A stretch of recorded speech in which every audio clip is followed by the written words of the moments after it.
Conditions in solitary confinement are gruesome. Imagine living all alone in a cell with little to no contact with anyone for basically your whole day.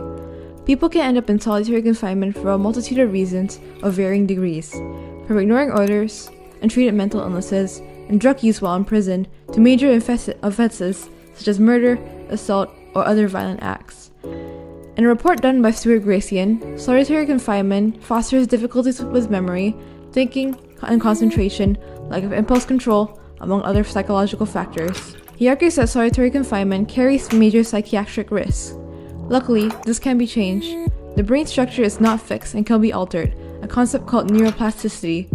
Psychologists can take advantage of this fact and implement therapy to improve prisoners' state of mind and how they think. Just a simple note, although there are a number of things that still need major improvement in prison/solitary confinement, we're just focusing on therapy methods. Remember the people we mentioned earlier in the video who end up in solitary confinement for violent acts? It's these people that we want to focus on right now.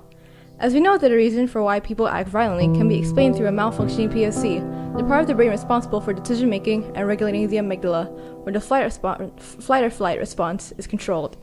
These people would probably have a lack of impulse control. Therefore, those who would be in solitary confinement for violent acts would most likely have malfunctioning PFCs. We could introduce meditation as a way to hopefully make the PFC function better, as explained by a study done by Lazar et al. The study examined the effects of mindful meditation on the brain, comparing a group of people who were experienced meditators versus a group that weren't.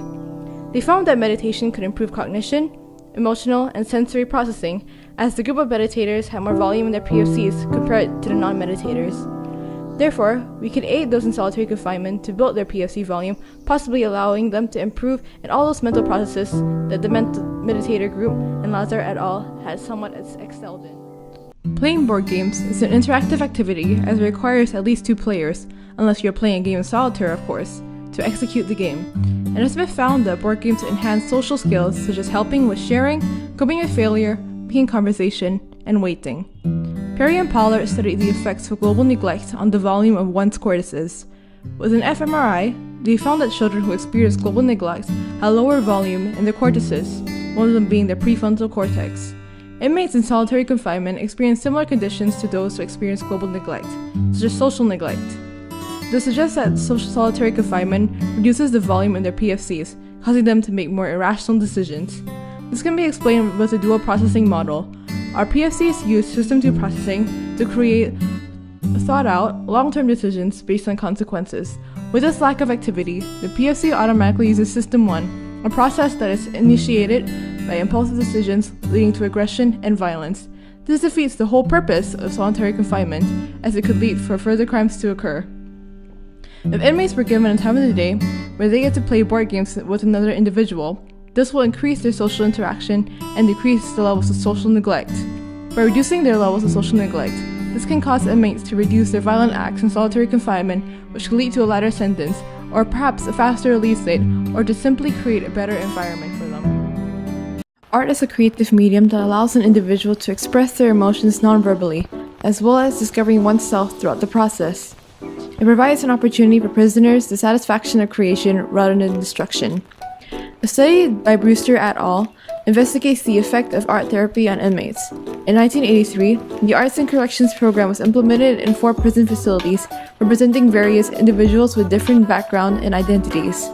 Then, 4 years later, a sample of 177 former inmates who participated in the AIC were randomly selected, and both quantitative and qualitative data were collected.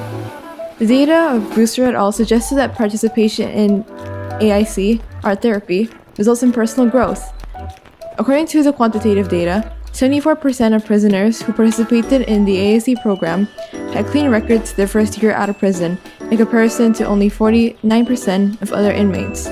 Furthermore, within the second year of their release, 58% of non-AIC participants had already gotten into conflict with the law, compared to only 31% of the AIC participants. Survey results showed the AIC participants' agreement that the program helps them improve their attitude towards self and others, and 72% reported that the program had helped them to better communicate with others. Here, the concept of neuroplasticity is evident. Those who participated in art therapy had their brains rewired. The neural pathway regarding discipline had been strengthened. As one inmate mentioned in a survey, through other artists and instructors, I am learning acceptance, tolerance, and patience. Therefore, implementing art therapy in addition to solitary confinement will not only be an effective medium for inmates to express themselves, but also to reduce violent behaviors by disciplining themselves through exposure through a relaxing tool for stress relief. Music is like another language. It evokes different emotions, but it's overall great to listen to when you find something you enjoy, of course. Other than that, music can be used as an aid for mental health problems, which most prisoners have to different extents. Prisons, or solitary confinement, worsen their mental state. Neuropsychologists from Vrije University found that 37 prisoners had increased impulsivity and poorer attention control after 2 tests. Relaxing music was proven to be effective to reduce stress, anxiety, and anger, as displayed in Benjamin et al.'s study where 48 criminal prisoners were tested. The level of anxiety and anger decreased in the treatment group compared to the control group. Therefore, we should implement music therapy because it will train prisoners to have a better state of mind. Practically, we can implement this in prisons through the introduction of psychologists to prisoners, who will analyze the strengths and needs of a client/prisoner and provide treatment using music.